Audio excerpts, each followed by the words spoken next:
Hola, soy Gerard, el profesor de Fundamentos de Investigación en Psicología de la UOC de la Academia Statistics. Antes de empezar el curso como tal, os quería comentar un par de aspectos sobre el funcionamiento del mismo.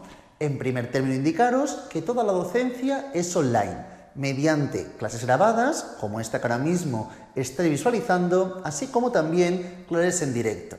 Las clases grabadas tendrán toda la información teórica necesaria para poder responder las preguntas de los retos, así como también poder realizar de forma adecuada el proyecto de investigación. Además de ello también, en las clases en directo resolveremos todas vuestras dudas acerca de conceptos que no se entiendan de los vídeos, aspectos teóricos más complejos, lo que queráis. Podréis preguntaros todas vuestras dudas. Además de ello también, estás en directo, os ayudaremos en el proceso de respuesta de los retos, así como también en el proyecto de investigación. Si alguien, por el motivo que fuese, no puede asistir a la clase en directo en horario predeterminado, que no se preocupe porque al día siguiente dispondréis de la clase grabada en nuestra página web. Además de ello también indicaros que es fundamental disponer del dossier, ya que todo el tiempo iré haciendo referencias a páginas del dossier. Ya iréis viendo que en el dossier encontraréis espacios en blanco que deberéis rellenar a medida que yo vaya explicándolos en el proceso de la clase. Por ese motivo, en el momento que realicéis la inscripción, os enviamos a vuestro domicilio el dossier con toda la información para hacer un seguimiento adecuado del curso. Si alguien ahora mismo está visualizando la clase de prueba, justo al lado del vídeo os podéis descargar el PDF, recomiendo que lo descarguéis y lo imprimáis, así podéis seguir de forma adecuada el curso apuntando toda aquella información que no está indicada en el dossier.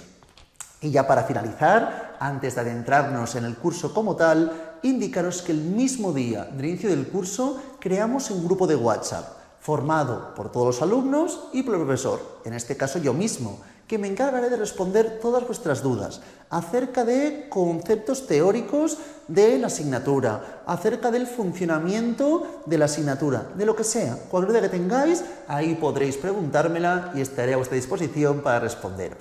Una vez dicho esto, ahora sí ya nos adentramos en la parte teórica.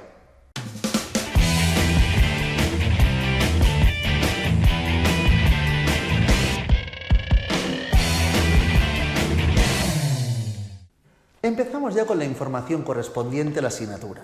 Ya veréis que la asignatura esta es fundamentalmente teórica, ¿de acuerdo? Por ese motivo, si durante el transcurso de la clase hay aspectos que no entendéis, como ya he comentado anteriormente, podréis siempre preguntármelos por el grupo de WhatsApp o también, si preferís, en la clase en directo. Entonces, empezamos ya con el temario. Vayamos, por favor, en el dossier a la página 2. Estudiaremos la investigación. Básicamente, nos centraremos en la investigación científica, la que nos interesa, así como también, entre los distintos tipos de conocimiento, nos centraremos en el conocimiento científico.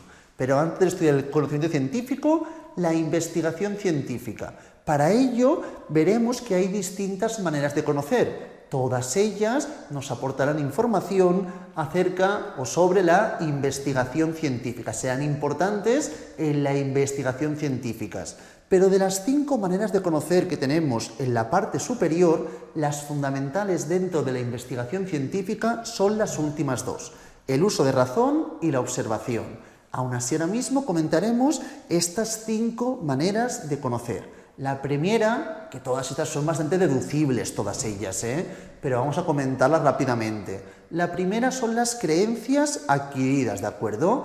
Es decir, conductas, hechos, acontecimientos que se explican basándose en patrones de tipo cultural y social, ¿de acuerdo? Esto lo que conlleva es que imposibilita la autocorrección del conocimiento, que es un aspecto básico del conocimiento científico. Además de ello, también indicaros la segunda manera de conocer, que es las fuentes de prestigio, que son personas, libros, documentos que son capacitados o son considerados como capacitados para proporcionar las respuestas a muchas de nuestras preguntas. Luego tenemos la intuición, que tiene evidentemente una vertiente mucho más subjetiva, ¿de acuerdo? Y finalmente, los 2 que más nos importan, que son el uso de razón y la observación. El uso de razón, básicamente, es la cual se aplica siguiendo unas reglas rigurosas de pensamiento.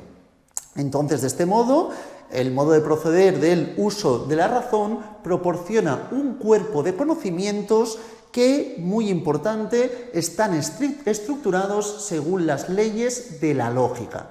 Y luego tenemos la observación, y muy importante, veremos que esta debe ser rigurosa y sistemática. No se observa por observar, sino que de una forma concreta y sistematizada.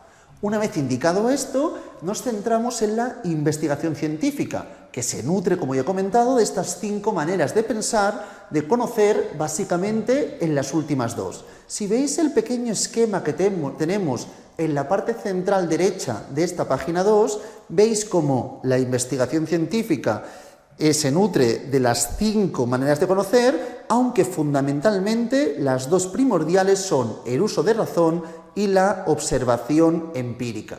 Por eso, como tenéis escrito, os indican que el núcleo de la investigación científica es la síntesis de las últimas 2 maneras de conocer, aunque también evidentemente son importantes y tienen su papel el resto de maneras de conocer. El segundo punto negrizo, que está sin marcar, es decir, está en blanquecino dentro de la investigación científica, tenemos que indicar que la investigación científica pone énfasis en contrastar el conjunto estructurado de los conocimientos, es decir, lo que se llama teoría. Es decir, la teoría es, repito, el conjunto estructurado de conocimiento. Y en este caso, ¿cómo lo contrasta? Pues lo contrasta con datos empíricos, aspectos fundamentales de la ciencia.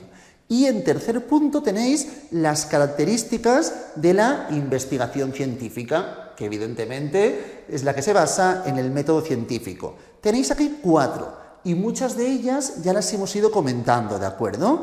La primera, que es la exigencia de someter a prueba empírica, como decía en el punto 2, ¿de acuerdo? Pero, primer punto blanquecino, exigencia de someter a prueba empírica los conocimientos existentes y dar importancia a los datos. Si hay teorías existentes, con los datos, estas se deben poder comprobar de forma empírica, ¿de acuerdo? El segundo punto tiene mucha relación con el uso de la razón, que es dotar a los conocimientos de una estructura lógica. Tiene que haber una estructura que sea congruente, que sea coherente, que sea lógica.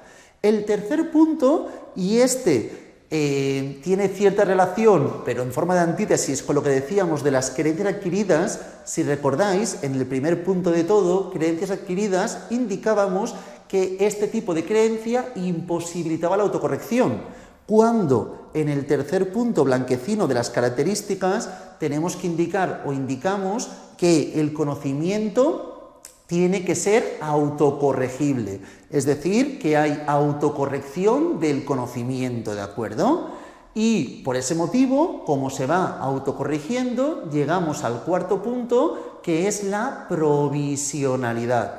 La investigación científica da un conocimiento que es siempre provisional. Si existen nuevos datos empíricos que refutan lo existente, esta idea desaparecerá y surgirán nuevas, ¿de acuerdo?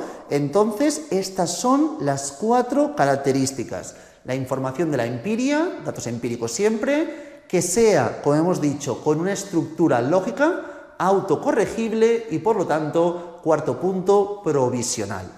A partir de aquí vamos a mirar los tipos de conocimientos, hay muchos de ellos.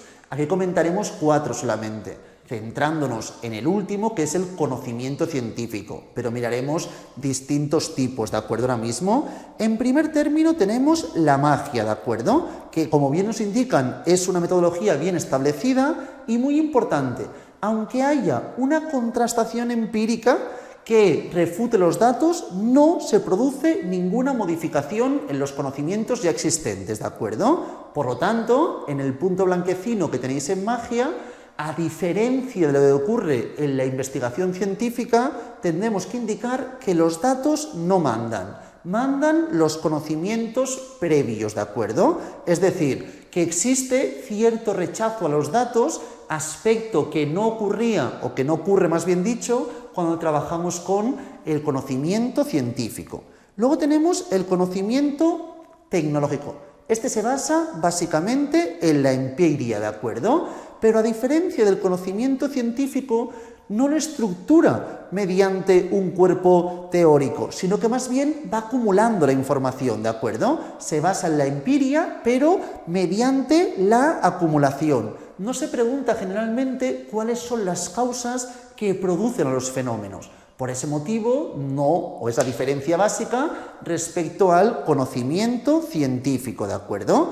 Aquí el punto blanquecino que tenemos, que es como un pequeño resumen de la información, es que en el conocimiento tecnológico no disponemos de teorías que guíen la investigación, ¿de acuerdo? Básicamente se caracteriza por ensayo-error, hay empiria, pero no hay, repito, una estructura de un cuerpo teórico. Luego tenemos la filosofía, lógica y las matemáticas, que son otros tipos, evidentemente, de conocimientos. Estos, evidentemente, son elaboraciones mucho más teóricas, pero a diferencia del tecnológico, no tienen el sustento en datos empíricos. Se basan en la parte teórica, más bien aspectos conceptuales, ¿de acuerdo? El punto blanquecino es que tendríamos que indicar en este caso que no tiene necesidad de recurrir a referentes empíricos. Ni la filosofía, lógica, matemáticas tienen dicha necesidad. En cambio, el conocimiento científico, que es el que nos preocupa y el que estudiaremos ahora mismo a continuación, es que estudiamos el cómo y el por qué. Como aquí podéis ver, nos dice, elabora leyes generales y usa el método científico. ¿Vale? ¿Qué son las leyes generales? Pues básicamente corresponde al conocimiento que quiere pretender leyes lo más generales posibles, un conocimiento que tenga como objetivo llegar a tener leyes lo más genéricas posibles. Y el método científico es básicamente cualquier método estructurado, estandarizado, que se usa para llegar a dichas leyes, ¿de acuerdo? Estos son los aspectos fundamentales de los conocimientos y nos centraremos en este último, en el conocimiento científico.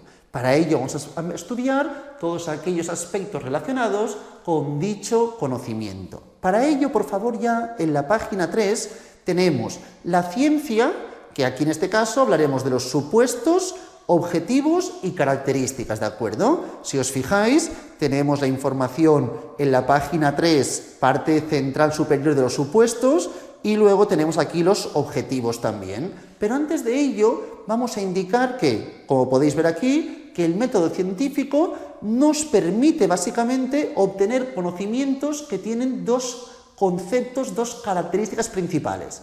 En primer término, los conocimientos que obtengamos mediante el método científico no se yuxtaponen. Primer punto negrizo que tenéis en la parte superior. ¿Qué quiere decir que no se yuxtaponen? Pues que entonces, evidentemente, se ordenan siempre en una estructura lógica. Cualquier conocimiento adicional tiene que tener sentido en toda la teoría ya existente. Y, en segundo término, que no son permanentes.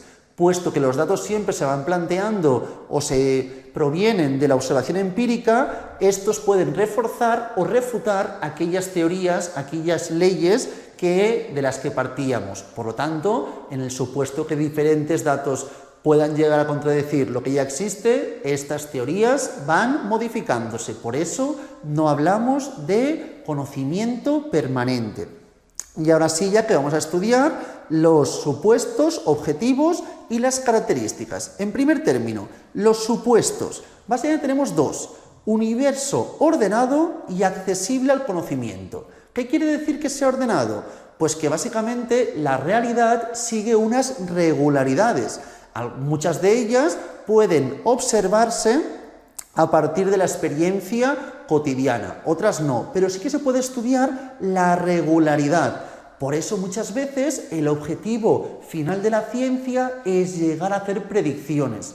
Para poder hacer predicciones partimos evidentemente de un universo ordenado y, en segundo lugar, un universo accesible al conocimiento. ¿Qué quiere decir? Pues que básicamente las regularidades que produce un mundo ordenado, como el que hemos comentado, el primer supuesto, son accesibles al conocimiento humano. Deben ser accesibles al conocimiento humano, ¿de acuerdo? Entonces, se puede acceder a este orden, conocer este orden y entender este orden. Como repito, para llegar a realizar el último punto de la ciencia, que sería intentar realizar al fin y al cabo algún tipo de predicción. Estos son los supuestos, dos sencillos. Como veis, todos son conceptos que no son muy dificultosos, pero básicamente debemos entenderlo para poder luego responder de forma adecuada a los retos y realizar de forma adecuada también el proyecto de investigación. Objetivos. Básicamente nos planteamos aquí un seguido de preguntas. Tenemos 5 apartados, como podéis ver. Describir, clasificar, explicar, predecir y controlar, ¿de acuerdo? En primer término, lo más sencillo, describir. ¿Qué es lo que estamos estudiando, de acuerdo? Básicamente, para ello será fundamental el concepto, aquí veis, enumeraciones de variables. Las variables es algo fundamental. Dentro de la ciencia, todo aquello que puede variar lo denominamos una variable. El género es una variable, por ejemplo, puede ser hombre, mujer. La edad, evidentemente actualmente hay muchas más alternativas aparte de hombre, mujer. Luego también tenemos, por ejemplo, el hecho de la edad. Puedes tener 20, 22 años. Evidentemente muchas más también alternativas de edad. Todo esto son variables que podemos estudiar, ¿de acuerdo? Entonces, describimos básicamente cuáles son aquellos valores, primero aquellas variables y aquellos valores que pueden tomar dichas variables. Esto es la descripción. Pues en nuestro estudio tenemos esta y esta variable. Y de estas variables se obtienen, disponen de estas categorías, de estos valores, lo que estemos trabajando, ¿de acuerdo? Luego, clasificar, ¿de acuerdo? En este caso, me plantea dónde encaja esta información. Y como estábamos indicando anteriormente, los acontecimientos que hemos caracterizado en la descripción se deben seguir siempre por la posibilidad de que estas taxonomías, estas clasificaciones sean adecuadas. ¿A qué me refiero con ello, básicamente? Si yo tengo un grupo de 100 personas, ¿de acuerdo? Y hablamos, por ejemplo, del color de pelo, y tenemos gente rubia, gente castaña y gente morena. Claro, si una persona es pelirroja, no estará en ningún grupo de estos. O si una persona, por ejemplo, es calva, tampoco está. Por lo tanto, deberíamos añadir todas aquellas categorías bajo el supuesto de la exhaustividad y la exclusividad. ¿Qué quieren decir estos dos conceptos? Exhaustivo quiere decir que no haya ningún sujeto, ningún individuo que no pertenezca al menos a una de las categorías. Esto es lo que entendemos por exhaustividad. Y exclusividad, que cada sujeto, cada individuo pertenezca únicamente a una de las categorías, ¿de acuerdo? Es decir, como mínimo a una y como máximo a una. Por lo tanto, cada individuo debe pertenecer siempre a una categoría. Conceptos de exhaustividad y exclusividad.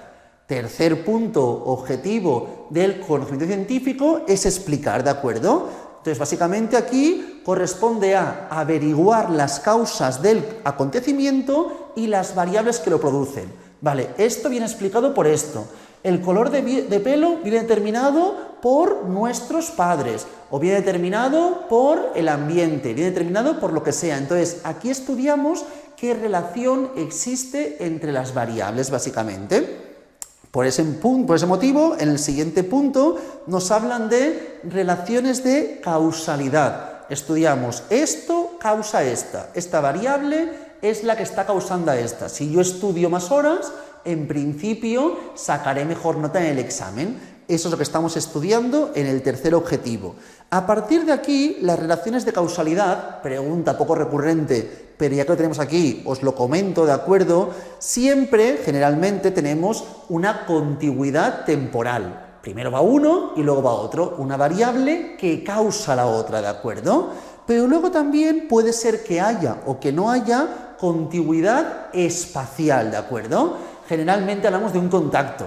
Si yo, por ejemplo, estoy con alguien y le tiro la pelota a la cara, entonces ahí, o le empujo, por ejemplo, y se cae al suelo, ahí evidentemente hablaríamos de una explicación paratética. ¿Por qué? Porque hay un contacto, yo estoy ahí empujando a la otra persona, ¿de acuerdo? En cambio, si yo miro de reojo a alguien y esta persona se calla, ahí hablaríamos de que no hay contigüidad espacial, esta no es clara y puede ser que la haya, pero no es clara, y entonces hablamos de una explicación apotética.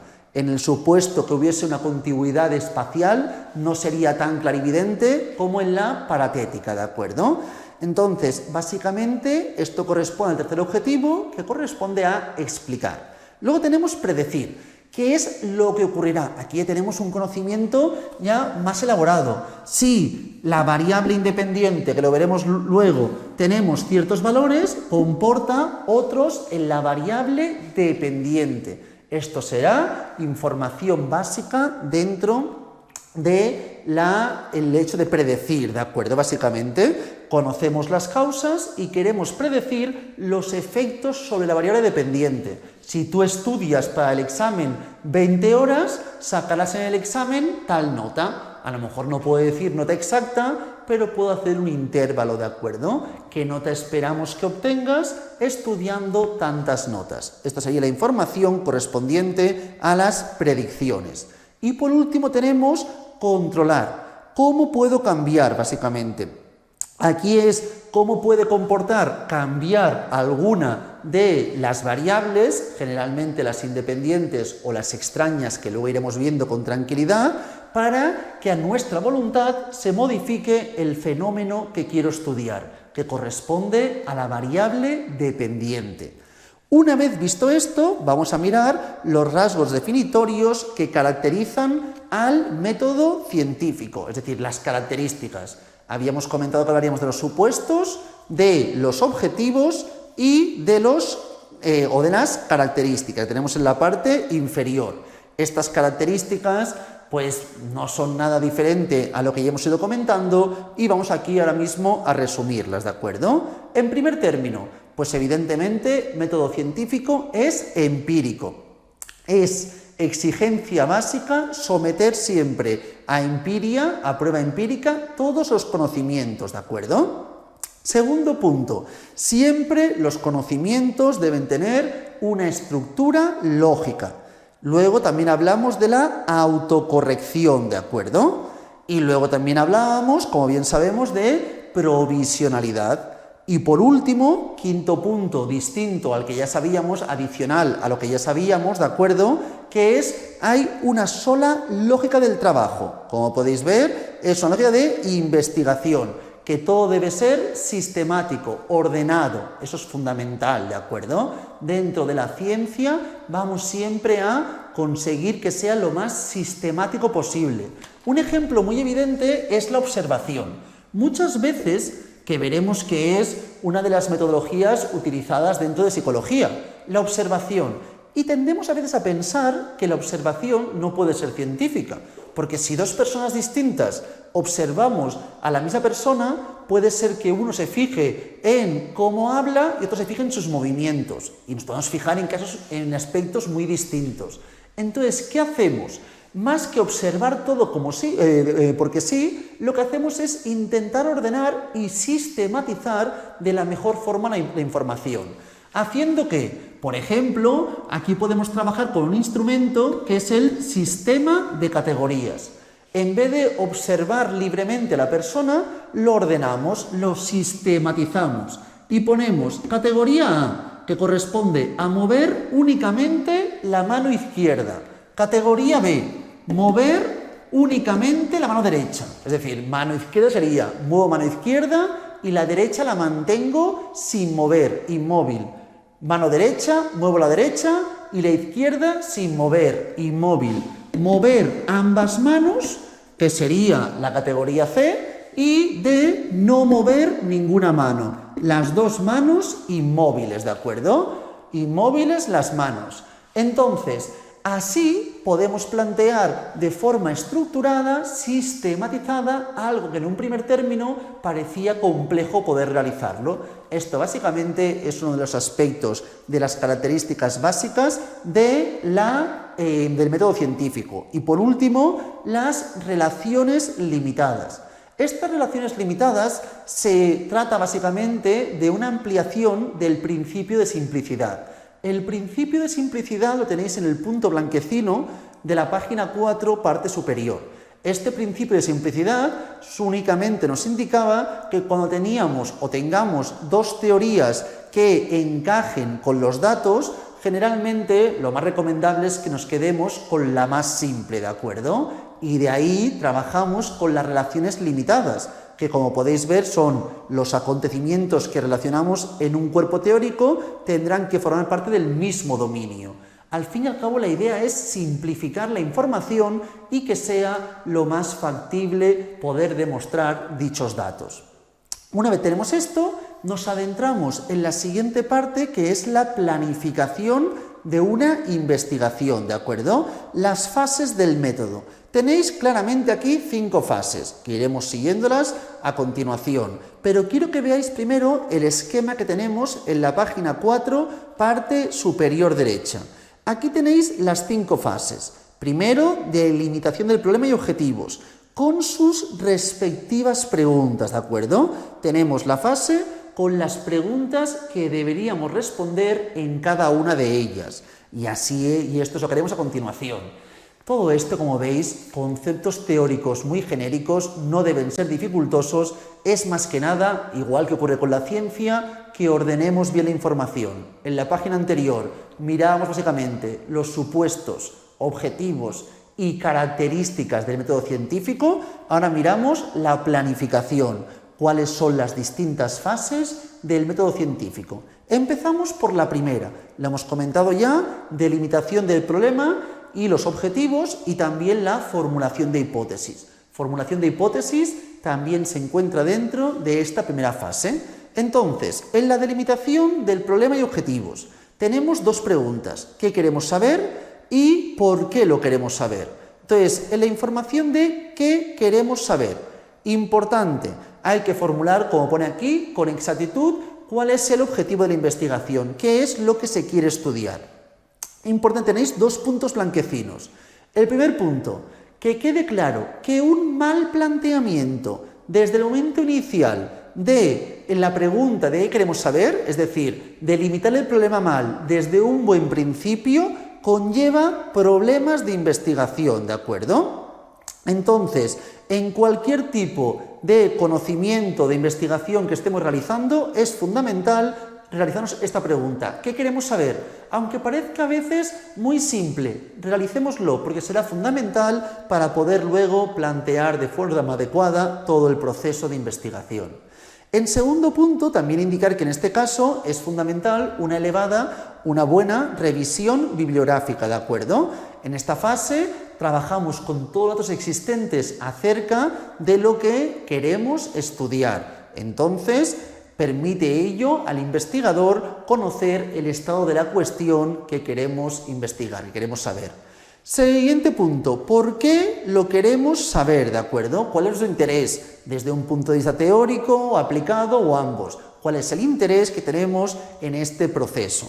Y dentro de este primer punto, pero otra pregunta es, ¿cuál es la solución? Una vez tengo el problema, tenemos el problema del paro en España. ¿Cuál es la solución? Pues planteamos una opción alternativa, una hipótesis, ¿de acuerdo? Una opción tentativa, perdonad, una hipótesis. Es una especulación de una posible solución al problema planteado. Entonces, en primer punto, tenéis aquí 3 puntos negritos, si os fijáis en la parte de formulación de hipótesis. Primer punto negrizo. Básicamente es un planteamiento hecho sobre el papel, fundamentado en los conocimientos previos, de los que nos hemos informado anteriormente, con un buen marco teórico, y que hay que someter a la observación empírica. Me planteo una pregunta, un problema, planteo una solución y mediante la empiria miraremos si realmente esta posible solución la aceptamos o por el contrario la refutamos, ¿de acuerdo? Segundo punto, nos indican que no todos los tipos de investigación tendrán hipótesis. Ya veremos que si la investigación es exploratoria, no es necesario plantear hipótesis, ya que en ese tipo de de investigación, las exploratorias, el objetivo es proporcionar una primera información del problema que estamos planteándonos. Es como más genérico. En cambio, si trabajásemos con una investigación o en una investigación confirmatoria, aquí sí que sería necesario, sería obligatorio el planteamiento de hipótesis, ¿de acuerdo? Que serán las que deberemos contrastar empíricamente. En tercer punto, blanquecino en este caso, antes de llegar al último, os indica que dentro de las investigaciones exploratorias y confirmatorias hay distintos tipos distintos que son las situaciones intermedias. Aquí solo comentamos los extremos para tener una cercanía con los diferentes tipos de investigación que obligan a tener o no es necesario plantear hipótesis. Y el último punto nos dice que haya o no haya hipótesis, deberemos siempre acotar de forma adecuada las variables que queremos estudiar que nos van a permitir encontrar la solución, ya sea de forma adecuada o, es decir, refutando o aceptando la hipótesis o las hipótesis planteadas en el momento inicial. Luego, una vez tenemos ya el problema, del problema buscamos una solución, que son las hipótesis. Seguidamente, ¿qué me hace falta? Pues los datos. Hemos dicho que las hipótesis deben poder refutarse o aceptarse a partir de los datos. Para ello requerimos obtener los datos, que es la información correspondiente a la comprobación empírica, ¿de acuerdo? Ya estamos en este caso en el segundo punto. Esto lo tenéis en la parte inferior de la página 4. Tenéis en primer término si no tenemos hipótesis o si sí que planteamos hipótesis. Si no planteamos hipótesis, importante, los datos nos van a ayudar a delimitar y aclarar bien si el problema de investigación que estábamos planteando es adecuado, debemos modificarlo algo o debemos evolucionarlo, ¿de acuerdo? Sirve para hacer un refinamiento del problema de investigación. Esto cuando no haya hipótesis explícitas. Si por el contrario sí que las hubiese, el objetivo es obtener datos que nos permitan poder llegar a responder las hipótesis, es decir, si aquello que dice la hipótesis concuerda con los datos empíricos. En tercer término, el tercer punto negrizo final de la página 4 os dice que el registro de información efectuado bajo condiciones planificadas proporciona lo que denominamos los datos, ¿de acuerdo? Aquí en los datos, repito, diferenciamos si no hay hipótesis explícitas o si sí que las hay.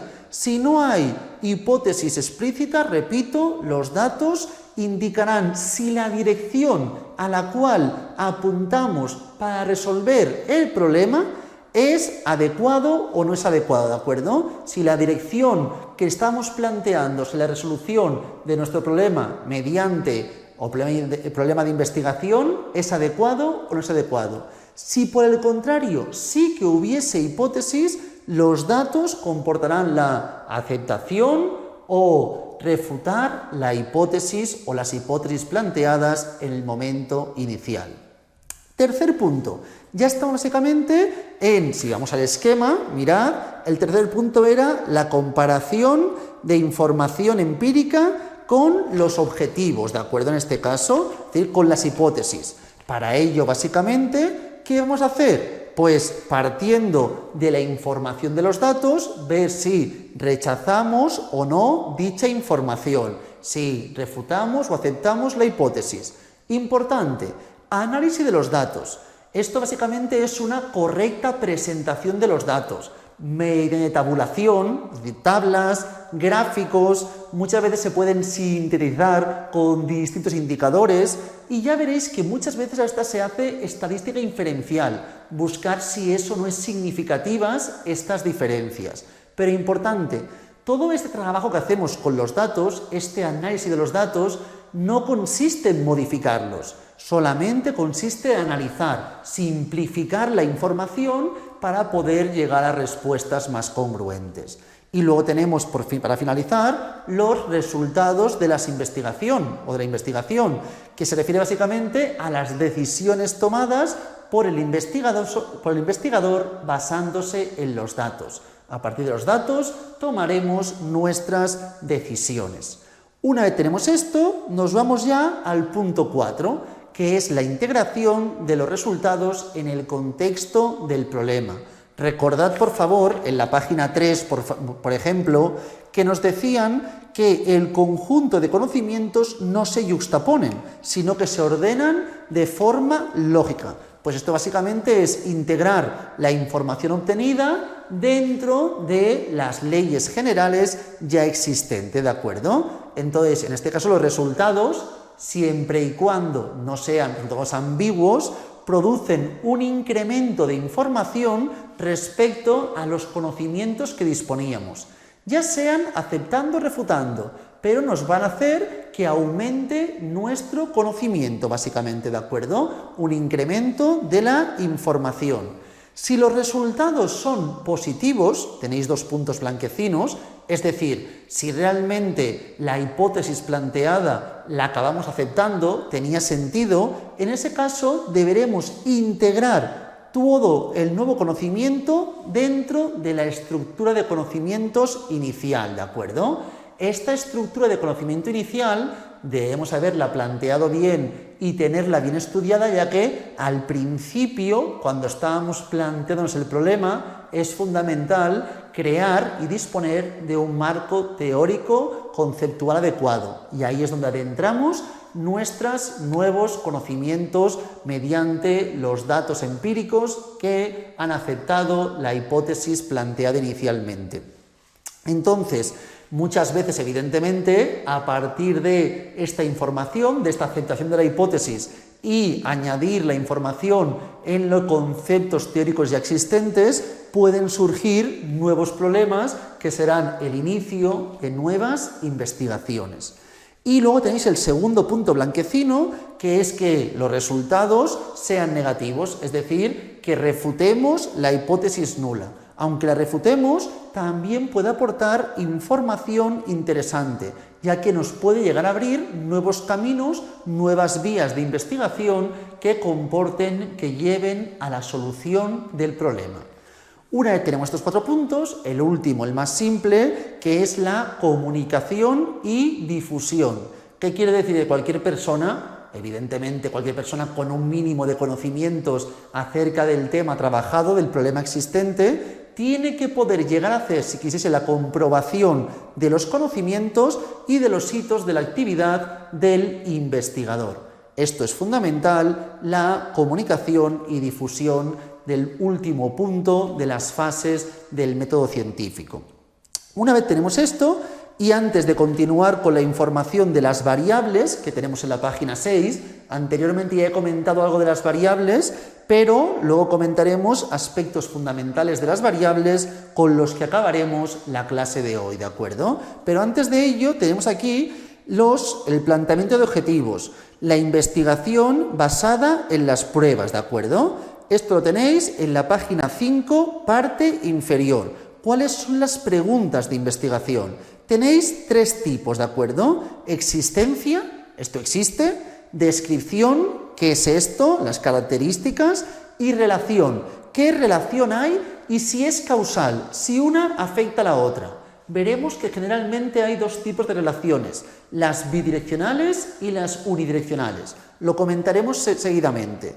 En las preguntas de investigación, existencia, básicamente, ¿existe esto? Pues nos hacemos preguntas acerca o que hagan referencia a la existencia o no de una acción de determinada variable, si existe o no existe, básicamente.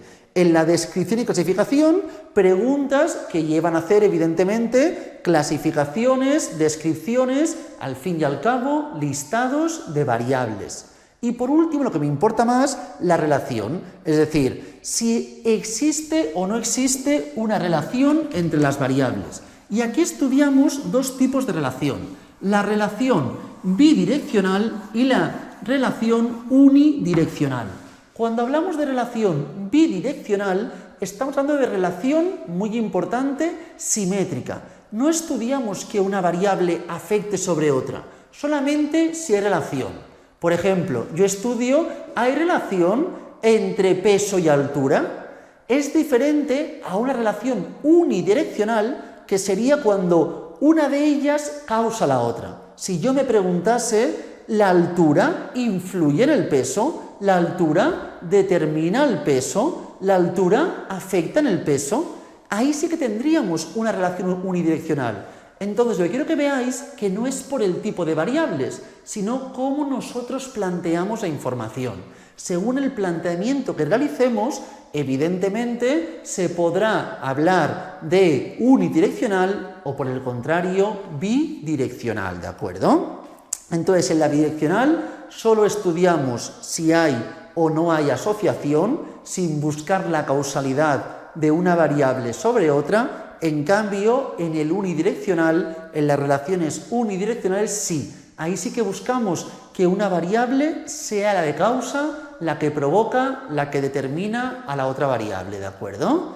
Entonces, ya que hemos hablado seguidamente y repetidamente de distintas variables, nos centraremos en la definición correspondiente de las variables, ¿de acuerdo?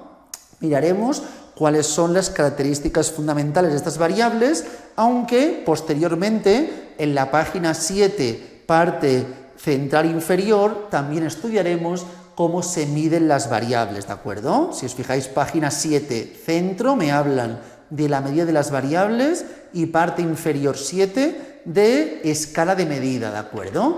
Pero ahora solamente comentaremos los aspectos fundamentales anteriores a el tipo de escala, a cómo se miden las variables. Como ya hemos comentado, una variable es cualquier característica, al fin y al cabo, que varíe, que tenga diferentes valores, diferentes categorías, ¿de acuerdo? Dentro de esta información daremos dos tipos de definición, la definición teórica y la definición empírica, como podéis ver en la parte superior de la página 6. La definición teórica básicamente sitúa la variable en el marco teórico y la caracteriza conceptualmente. Se podía sobreentender, al final hablábamos de una definición teórica, ¿de acuerdo? La situamos en el marco teórico y se caracteriza conceptualmente. En cambio, cuando hablamos de definición empírica, enumeramos una serie de características que unen la teoría correspondiente con los referentes empíricos. A partir de aquí tenemos dos tipos de definiciones empíricas. La enumerativa, que básicamente es enumerar los componentes de dicha variable, o la operacional, que básicamente corresponde a representar el concepto con indicadores, medidas, acciones, procesos o conductas que sean observables y objetivas, ¿de acuerdo? Entonces, si yo quiero estudiar, por ejemplo, la depresión, que es un constructo, ya veremos que en psicología estudiamos muchos constructos, que son variables no directamente observables, y cada uno puede tener un grado diferente de depresión, evidentemente. Entonces, para estudiar este tipo de variables, ya veremos que tendremos que realizar la definición teórica, que entendemos por depresión, y la definición empírica, ¿de acuerdo?, con las diferentes características que reúne y mediante un instrumento. En este caso, el instrumento sería básicamente un test, y mediante el test podríamos llegar a medir la información correspondiente a la depresión. Ya veremos que ello comporta o puede comportar ciertos errores, pero la importancia de este tipo de instrumentos para medir variables dentro de la psicología. Luego tenemos la clasificación de las variables, ¿de acuerdo? En este caso, cuando hablamos de clasificación de variables, diferenciamos según el nivel de acceso y el número de valores. Nivel de acceso, básicamente, ¿hasta qué punto la variable es manipulable o no manipulable? Cuando hablo de manipulable, hago referencia a si el investigador puede decidir en qué momento hace variar la variable. Por ejemplo, si yo hablo de horas de estudio, ¿cómo influyen sobre las notas, de acuerdo? Y yo quiero estudiar la variable notas, pero quiero analizar cómo los efectos de la variable horas de estudio influyen sobre las notas. En este caso, lo que podría hacer sería, por ejemplo, crear dos grupos, un grupo que estudie 2 horas para el examen y otro que estudie 40 horas para el examen. Entonces, yo podría aquí manipular esta variable, indicar qué individuo está en un grupo o en otro, para ver el efecto sobre la variable dependiente, ¿de acuerdo? En cambio, por ejemplo, si una persona tiene más o menos habilidad en matemáticas, si quiero ver las notas según su habilidad matemática, es un aspecto que yo no puedo influir. No puedo decir, pues tú ahora tienes habilidad alta, tu habilidad media, tu habilidad baja. No, cada persona tiene una habilidad matemática suya dada. Yo no puedo modificarla, ¿de acuerdo? Por lo tanto, esta variable no sería manipulable. No se puede variar directamente los valores de la variable. Seleccionaremos a los individuos según sus valores, ¿de acuerdo? Entonces, aquí hablaríamos de un acceso a los valores de manera indirecta. Aquí hablaríamos de un acceso a los valores de manera directa. ¿Eso quiere decir que la variable horas de estudio es siempre una variable que se encuentra manipulada? No tiene por qué. Yo voy a hacer un estudio donde cada persona estudie lo que quiere. En ese caso no estaría manipulando. Solamente comento que es una variable que permite la manipulación ahora mismo, ¿de acuerdo? Esta es la información del nivel de acceso. Tendremos que saber leer bien todos los artículos o los textos que nos planteen para poder determinar si esa variable está o no está manipulada. No diré, vale, como es esta variable, está manipulada. No, evidentemente hay variables que no se pueden manipular, pero otras, como esta, podría ser o no que estuviese manipulada. Y luego, según el número de valores. Aquí básicamente diferenciamos, cuando hablamos de las variables, básicamente una diferenciación fundamental es determinar si la variable es cuantitativa o variable cualitativa, ¿de acuerdo? Cuando hablamos de cualitativa, también se denomina a veces categórica. Lo veréis indistintamente a veces. Cualitativa o categórica, y por el contrario, tendríamos la cuantitativa o numérica.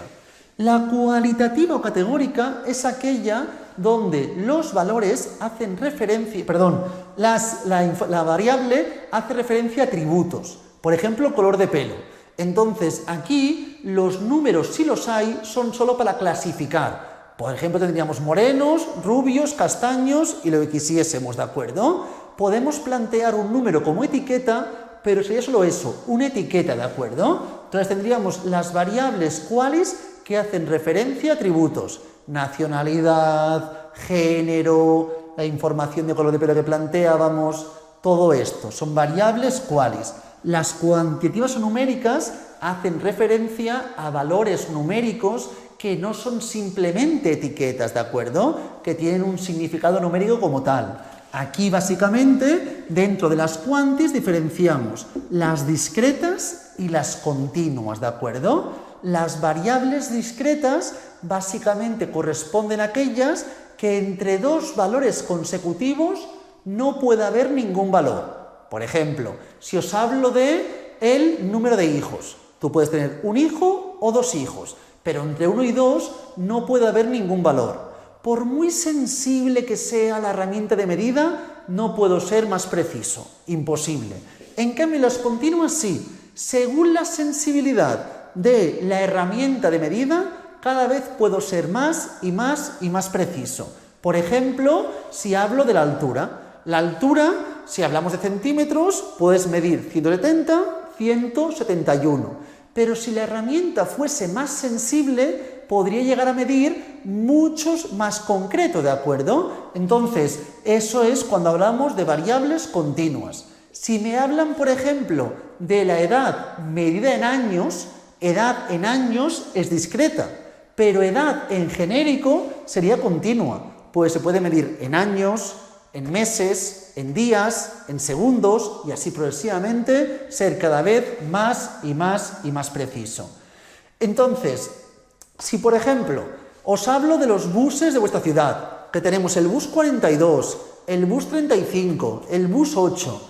Eso son números, pero no son números que hagan referencia lógica al orden numérico, sino que son etiquetas. Eso sería una variable quali, ¿de acuerdo? Cada bus tiene un recorrido distinto y es una forma de clasificarlos, de diferenciarlos solamente, ¿de acuerdo? En cambio, aquellas variables numéricas que tengan un sentido estricto serán las variables cuantitativas. Importante diferenciar bien las variables qualis de las quantis y dentro de las quantis diferenciar las discretas de las continuas. Y luego también tenemos según la función que hagan estas variables. Aquí hemos hablado del nivel de acceso, hemos hablado también del número de valores y ahora hablaremos de la función. Básicamente, si yo hablo, por ejemplo, de horas de estudio y notas.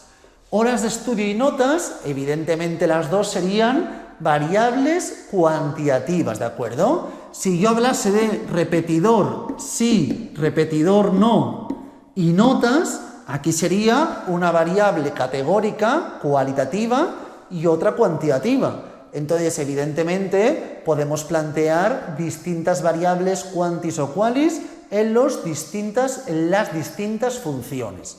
Pero lo que me importa básicamente es que si hablamos de horas de estudio y notas, por ejemplo, tenemos que esta variable, en este caso, es la variable independiente si mi objetivo es estudiar cómo esta variable afecta sobre esta otra. Quiero ver si el hecho de estudiar más o menos horas comporta una nota mejor o peor. Ahí hablaríamos de variable independiente y variable dependiente, ¿de acuerdo? Las variables independientes son aquellas básicamente que el investigador intenta manipular o escoge de forma indirecta según sus intereses para comprobar cuál es el efecto que comporta sobre el fenómeno que queremos estudiar. Es decir, cuál es el efecto que comporta sobre la variable dependiente, ¿de acuerdo? Y como ya he comentado, la variable dependiente es aquella variable, el fenómeno que quiero estudiar, ¿de acuerdo? Es decir, es la variable que queremos predecir los valores, cómo cambiarán según las modificaciones en la variable independiente. Pero claro, si yo y María estudiamos los dos 4 horas, ¿sacaremos la misma nota en el examen? Pues evidentemente no tiene por qué. Evidentemente hay infinidad de otras variables que pueden influir en nuestra nota. Entonces, dos personas que estudian 4 horas, si una, por ejemplo, tiene un coeficiente intelectual mucho más elevado, puede ser que saque mejor nota. O si uno tiene conocimientos previos de la asignatura, puede sacar mejor nota. O si alguien es repetidor, puede influir. O si alguien trabaja todos los días 12 horas, puede influir. O si alguien tiene muchas cargas familiares, puede influir. Ahí tenemos las variables que se denominan variables extrañas, variables de confusión, variables enmascaradas muchas veces, ¿de acuerdo? Entonces, el objetivo es intentar controlar estas variables de confusión, variables extrañas. ¿Estas variables podrán ser todas ellas controladas? Evidentemente no. Podemos hablar de infinidad de ellas. Entonces el investigador, según el proceso de investigación que esté llevando a término, elegirá aquellas variables que considera que más pueden distorsionar este efecto e intentará controlarlas, ¿de acuerdo? Ya veremos que no en todos los diseños de investigación existe la independiente, dependiente y extrañas. Habrá estudios donde no habrá relaciones de causalidad. Si no hay relaciones de causalidad, esta idea evidentemente quedará obsoleta. Solamente se dará este concepto de independiente, dependiente cuando estudiemos relaciones de causalidad, ¿de acuerdo? Esta es la idea de independiente, dependiente y variables extrañas o de confusión. Una vez tenemos esto, plantearíamos cómo se ejecuta una investigación, estudiando hipótesis y adentrándonos en algunos aspectos de las variables que hasta ahora no hemos tenido en cuenta, como es cómo se mide. cómo se mide lo que comentaba anteriormente, la variable si hablo de la depresión, por ejemplo. Todo esto lo veremos ya en la siguiente clase. Como podéis ver, no es una asignatura nada práctica, más bien todo lo contrario, pero son conceptos que debemos entender desde buen principio para luego poder ir aplicando bien los distintos diseños y las siguientes asignaturas correspondientes con la parte de estadística, ¿de acuerdo? Entonces, lo dejamos por aquí hoy. Cualquier duda que tengáis, como os comentaba, podéis preguntármelo por el grupo de WhatsApp o si preferís en la clase en directo y vamos hablando. Nos vemos en la siguiente clase. Mucha suerte.